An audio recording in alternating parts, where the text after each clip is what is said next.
All right, so hello everyone, and welcome to Network Partners Brunch and Learn, Packaging and CAPA. Over the next half hour, our Senior Director of Packaging Engineering, Elon Goldbaum, will cover the ins and outs of a CAPA and how to resolve packaging issues from a technical perspective using root cause analysis techniques. A few housekeeping items. This event is being recorded first. Next, if you're not muted, we ask that you please mute yourselves. I'll also actively be screening the participants, and I can mute you if you need help with that. And then also we ask that you utilize the chat feature to submit your questions. And then Alon will answer your questions at the end of this presentation. You will also receive a PDF of this PowerPoint presentation at the end. And without further ado, Alon's going to take it away. Thanks, Renee. Hi, everybody. Looks like we have a full house today. I appreciate everybody's time. I know we're all working from home remotely, so this is great. Today we're going to talk about packaging and CAPA. This is a very similar presentation I gave at Health Pack about a month ago, and hopefully at the end of this, we all learn a little bit more about CAPA here. So let's go ahead and get started. So today's agenda, just go over a brief background. We are kind of on a time constraint, so some areas I might go quicker than other areas to allow for more time for questions. Why is CAPA important? Some regulations about that. Terminology alignments, we understand kind of some of the processes that I'll be getting into. And then really what is a CAPA, what makes up the CAPA, and some references that are pretty good to take a look at. And then answer some questions at the end of this. So just a brief background about me. I got over 20 years experience in medical device, packaging engineer by trade, but I've also been quality manager, rebuilt CAPA systems at a couple different companies, improved efficiencies, as well as managed part of a warning letter, and probably over, I want to say maybe over a couple hundred CAPAs in general, just trying to move them forward and improve efficiencies there. So getting into the meat of this is, why is CAPA important to us? Why are we all here as packaging engineers, regulatory quality people? They've got a wide variety of attendees. So essentially 483 is the big one, right? CAPA represents corrective and preventative actions. And if they're not done appropriately, which I have seen firsthand in the past, that leads to 483, meaning that if you think your CAPA system, your quality system's up to date, and people are doing corrective actions in other areas and not really following through on the verification of effectiveness, which I'll refer to through the presentation, that really will get you a non-adoption finding or a 483 for that. And then CAPAs are time sensitive. You know, we want to keep the investigations as short as possible to figure out the issues, and don't keep them open any longer than you need to. I've worked with CAPAs that have been open for 5 to 6 years. It's not fun, and what we try to do is reduce the risk to an audit finding and try to close it out as best as possible. And then flexibilities, you know, as far as packaging engineers, as well as regulatory affairs associates and quality engineers, we kind of act as project managers. We're juggling all these different projects being thrown at us, and sometimes there's some fires we have to put out. So we have to have a lot of flexibility when it comes to this and switching priorities. So regulations, I'm not going to get too much into this, but essentially, ISO 1345 for the European Quality Management System, as well as 21 CFR for the FDA, really just tells you that as an MDM or medical device manufacturer, that you have to establish and maintain those procedures for implementing corrective and preventative actions at your site.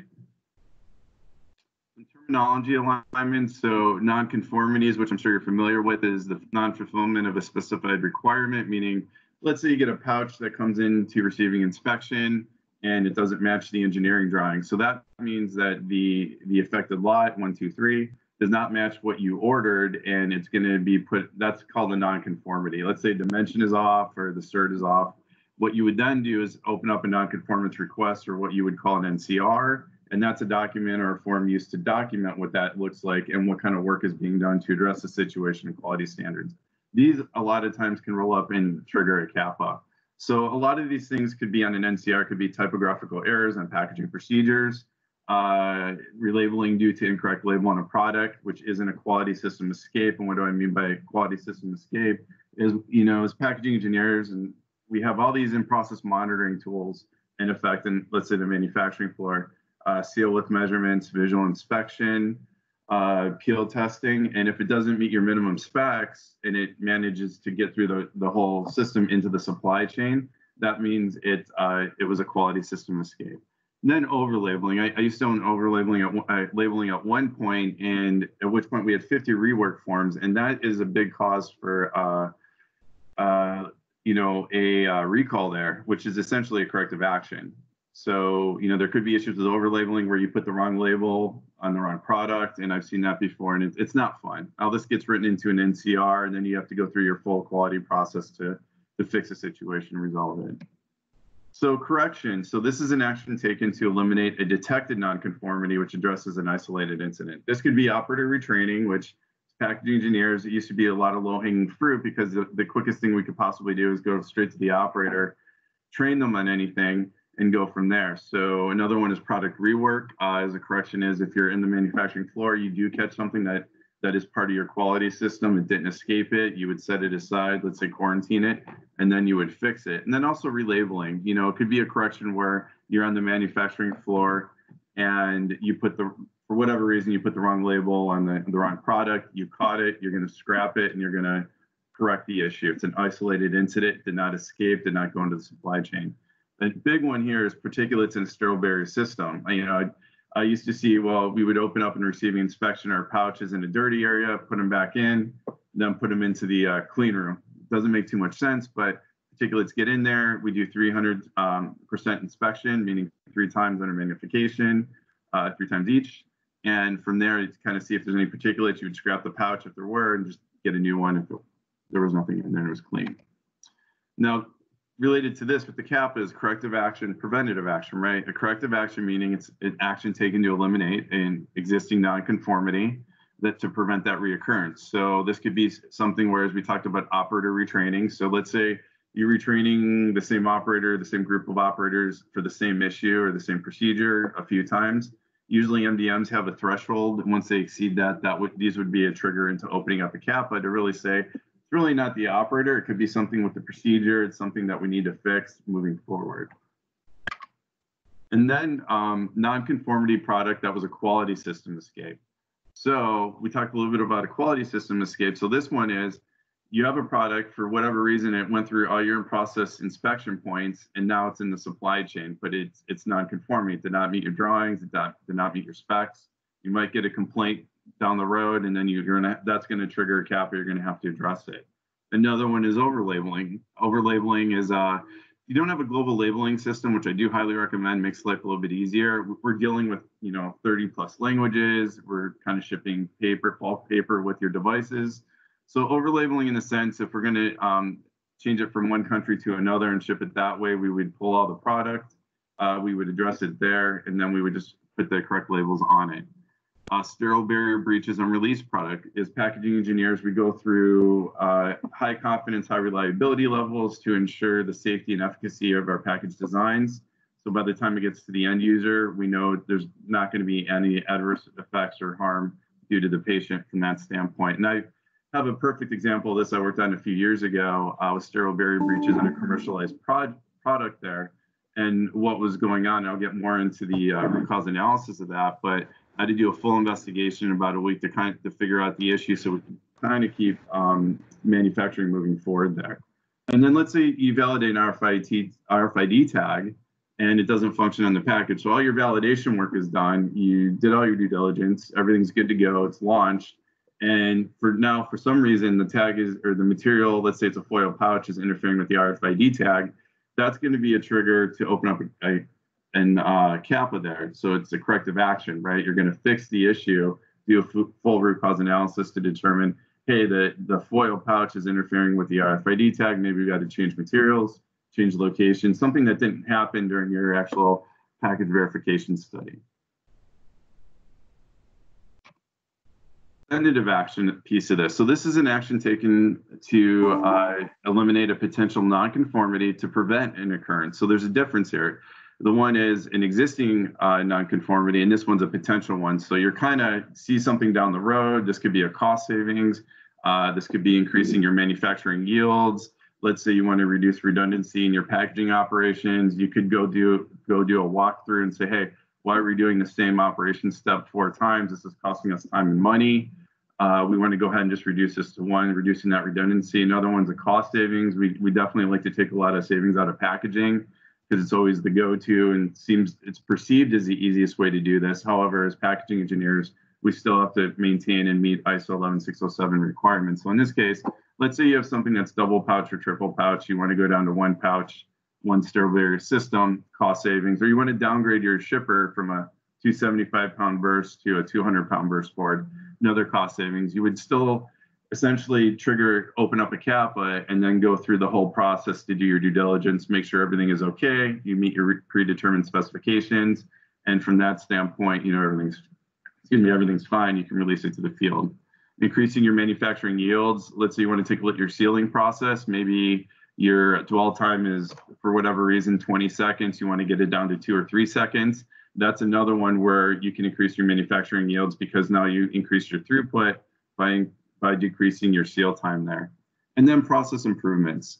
An example is something that this process improvements is you could change your packaging configuration, take a lot of cost out of it. One point, I worked for a company, we bought another company, I looked at the packaging, it had everything from HDPE cards to a PETG tray to a tube. I think there were about 11 packaging components to that, and what I ended up doing is reducing that down to 2 or 3 components. So huge cost savings, and it allowed us to speed up our process, increasing our yields. So those are just some examples there. Some other terminology you want to get alignment on is Six Sigma, quality philosophy that combines effective communication, organization techniques. I'm sure everybody from engineering, regulatory, and quality is familiar with this type of terminology. MUDA, you'll hear me use as terminology for waste, right? Like a preventative CAPA, we want to take some waste out of the process, redundancy.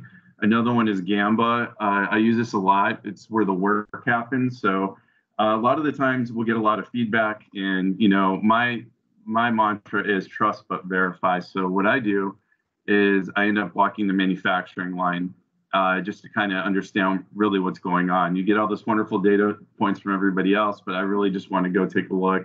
And I highly recommend that everybody does this if they own a CAPA, or even if they're going through and doing any validation type of activities.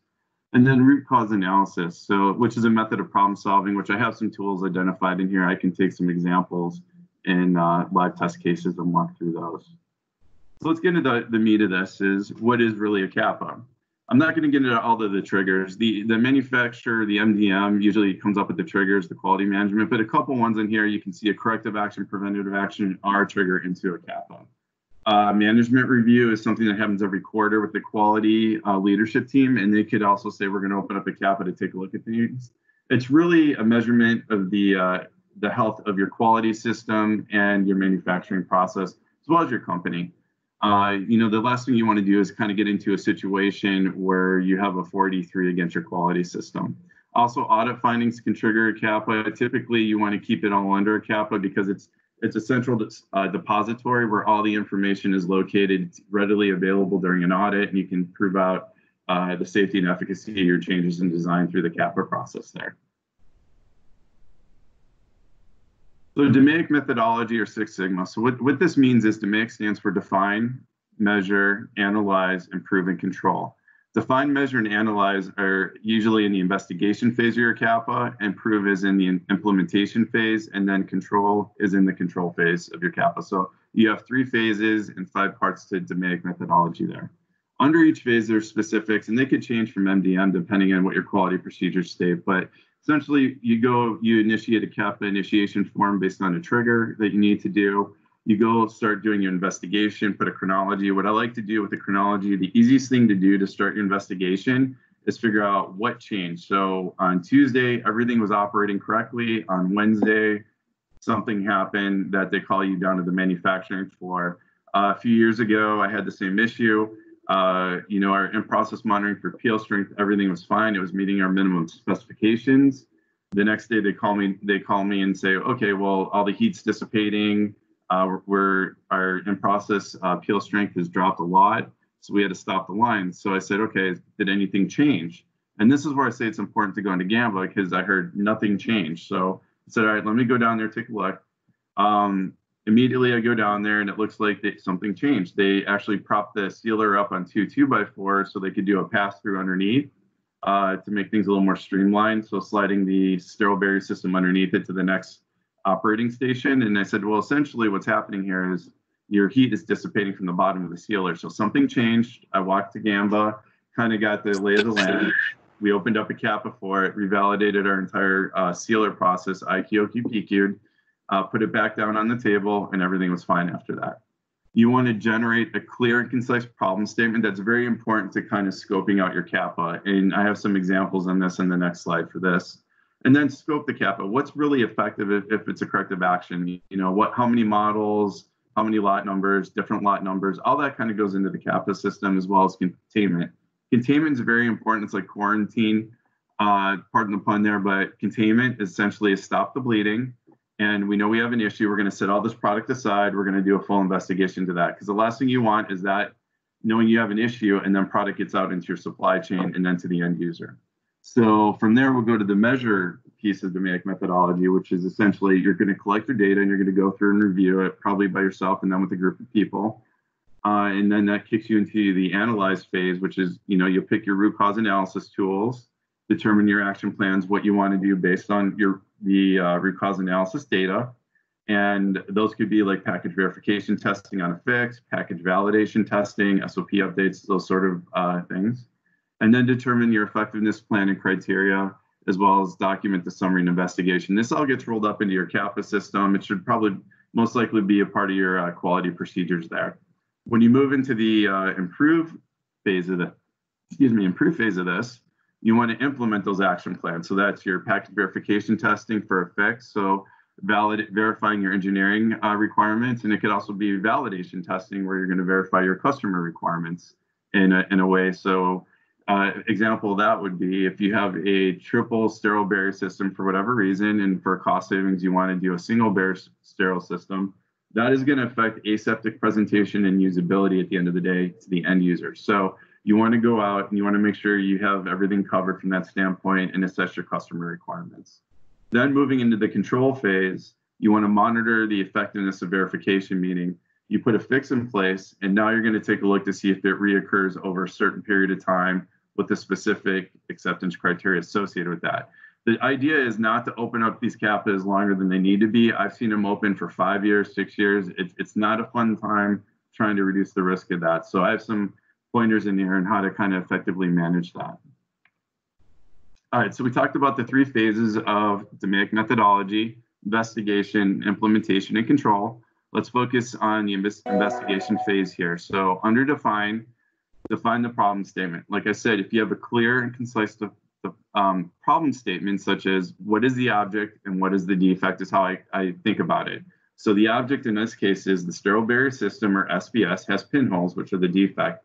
No ambiguity around that, very clear and concise, and it'll help you start formulating where the issues are and help with your root cause analysis.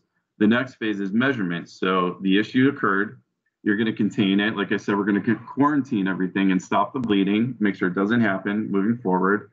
Could be one lot, could be a couple lots, you don't know until you investigate. Then you're going to put that chronology together. Like I said, you pick that time point where everything was fine, or the time point where things went south, and then you figure out what happened before and what happened after, what changed. And there's a lot of good root cause analysis tools associated with that can help you get to that point. Then you go through the analyze piece. So how many units are affected? At one point, I had to figure out a root cause analysis for a device that we commercially launched for years, and we were having sterile barrier breaches. I had about 1 week to figure out and do feasibility testing to understand where it was coming from to recreate the issue or the breach.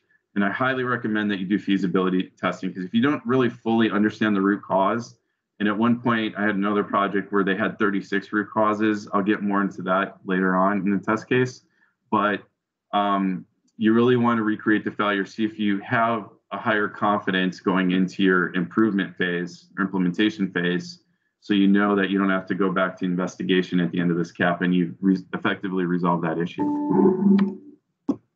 All right, so the second phase, implementation, which is improve. You're going to do verification testing. Like I said, those are the engineering requirements. Validation are the customer requirements. Maybe there's some SOP updates. Maybe you have to change some pictures in there for the operators. Maybe you have to put more language in there around that. And then you would go into, of course, with our regulatory partners, you can't really change anything and then go ahead and implement it. We all have to be aware that we have to work with, cross-functional groups on these, especially with CAPAs, to understand that we're going to make some changes, but then we need to figure out a regulatory pathway for these changes, whether it's, through the United States, whether it's your European regulatory authority. Those all have to get submitted and approved before you can implement them.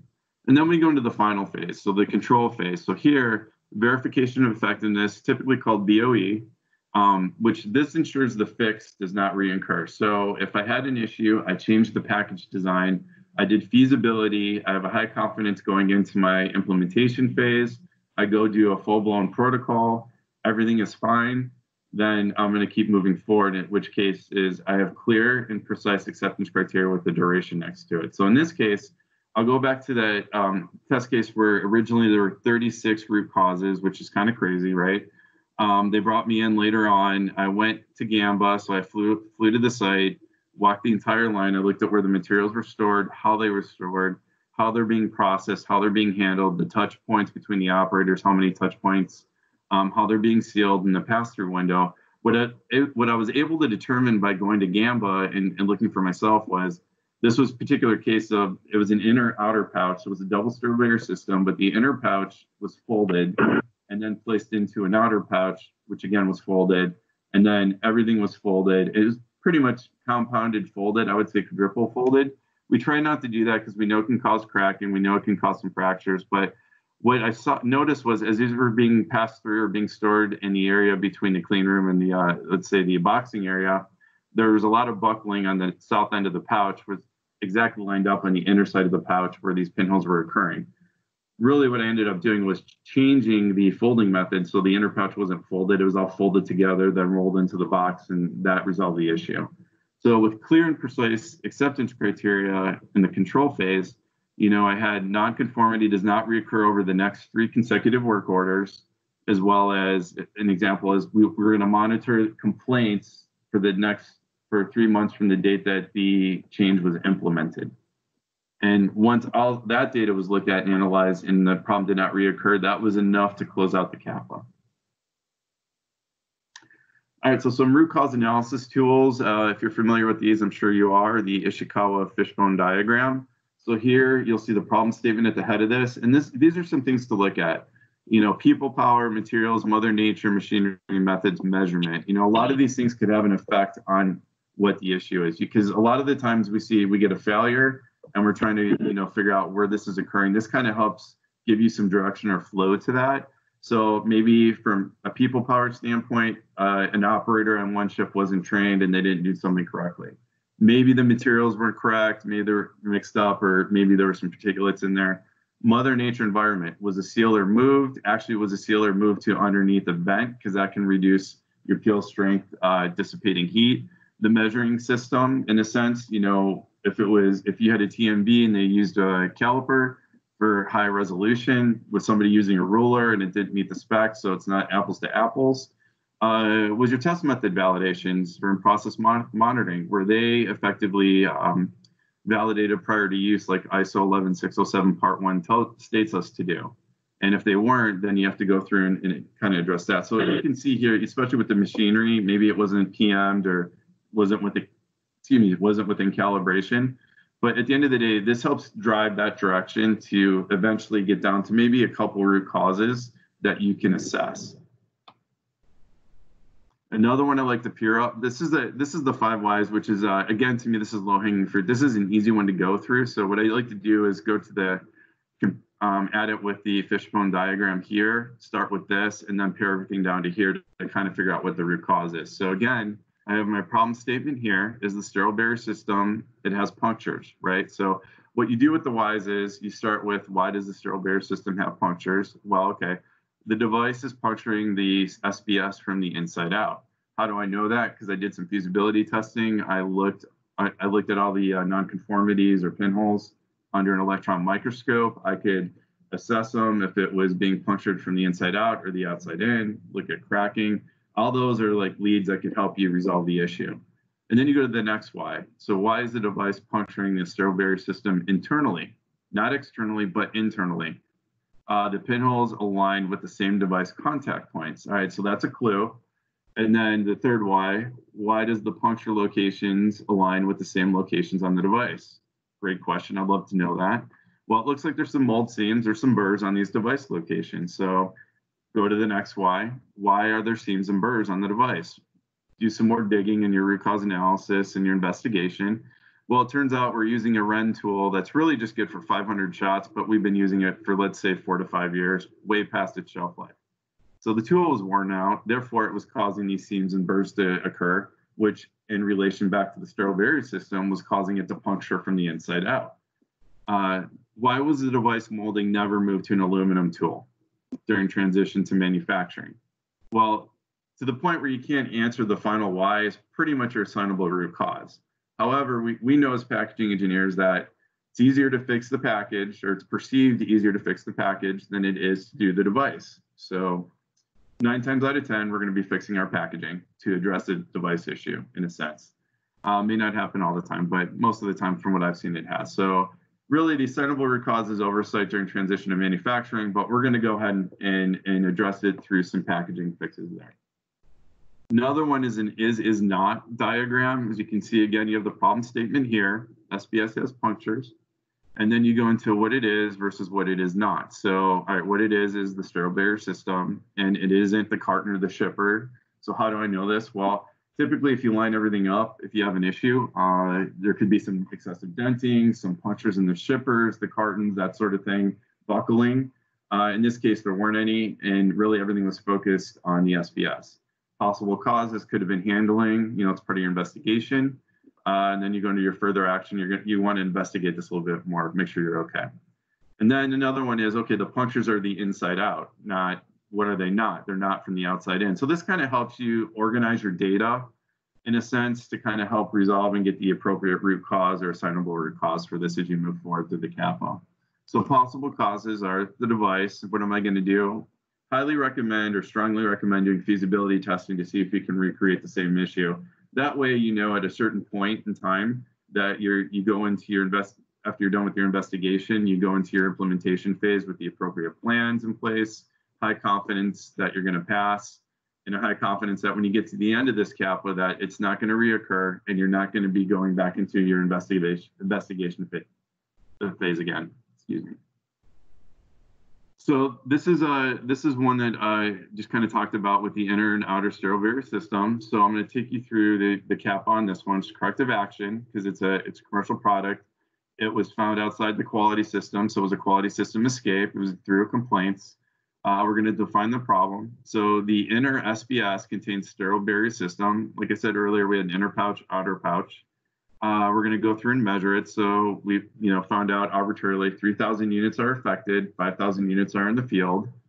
So it's about 8,000 units holistically affected. Finished goods are quarantined right now. So you can imagine the amount of pressure. We want to keep manufacturing moving and production moving, but we have to figure out this issue very quickly and appropriately.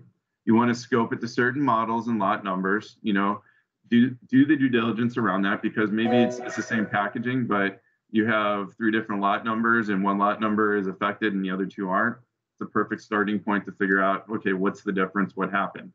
That gets you into your chronology there. And that all is part of your CAPA. It kind of assesses the timeline and where you are with everything. And analyzing the data is the punctures in the same location across all affected units, right? We talked about going to GAMBA. You're going to walk the manufacturing floor.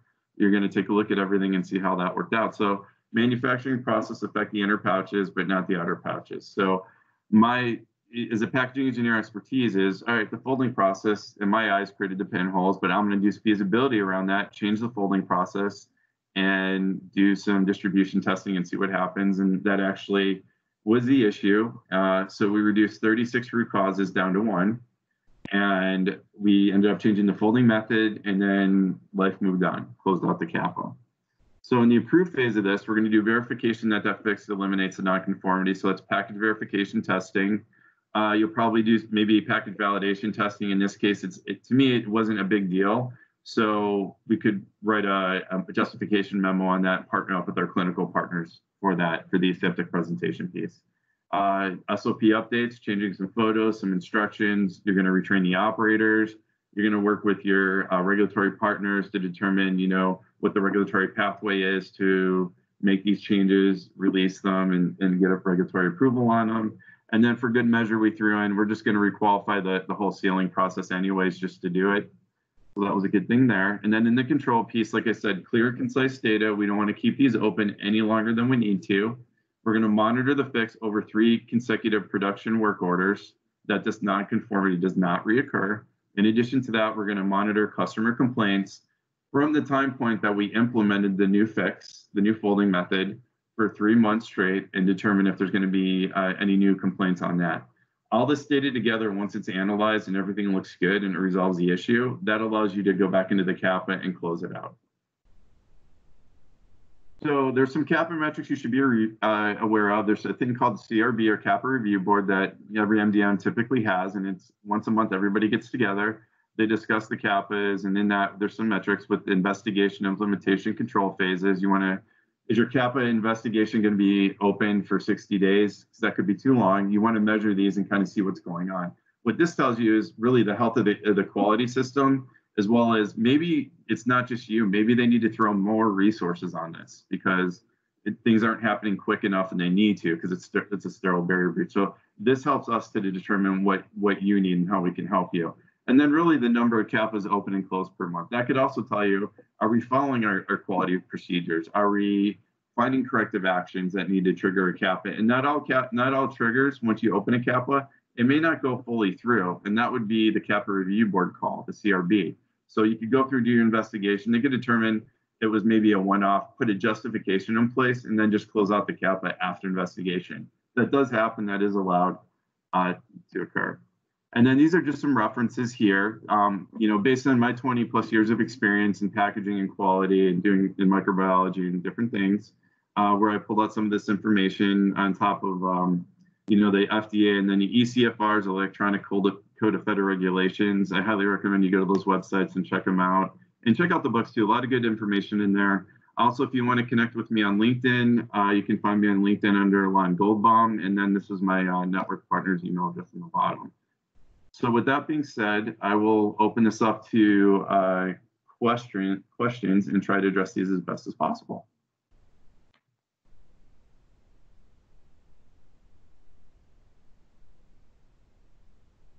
Okay. All right. So the first one is, will you be sending the recorded presentation?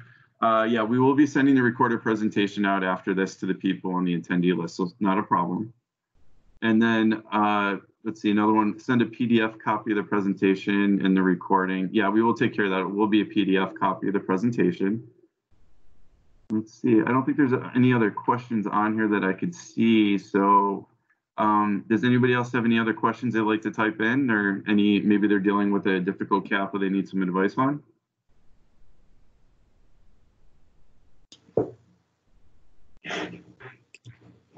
I couldn't type in any questions. Okay. Renee, I think that's it for questions then. All right, that sounds great. I will, per my earlier chat, I will be sure to send out this PDF presentation. We did run into a bit of a technical issue on our last Brunch and Learn. I think it had to do with the audience size and then the recording coming in, where it was only an audio recording after a certain point. So as long as this recording is up to par, I'll be sure to send out this recording as well, but we will definitely be sending out the PDF version of this. Be sure to follow us on LinkedIn, because you'll start to see more and more Brunch and Learns. We're hosting them every Thursday. They range in topics, but they're all industry related as it pertains to medical devices and pharmaceuticals. So you'll see stuff from regulatory affairs, you'll continue to see stuff from packaging, and you'll also see stuff from labeling. So be sure to follow us, register for those webinars if you're interested, or if it's something that falls in your wheelhouse, and we will chat with everybody later. We thank you so much, everybody, for participating and for joining, and have a great rest of your Thursday. Thank you. Thank you for your time, everybody. Have a great week.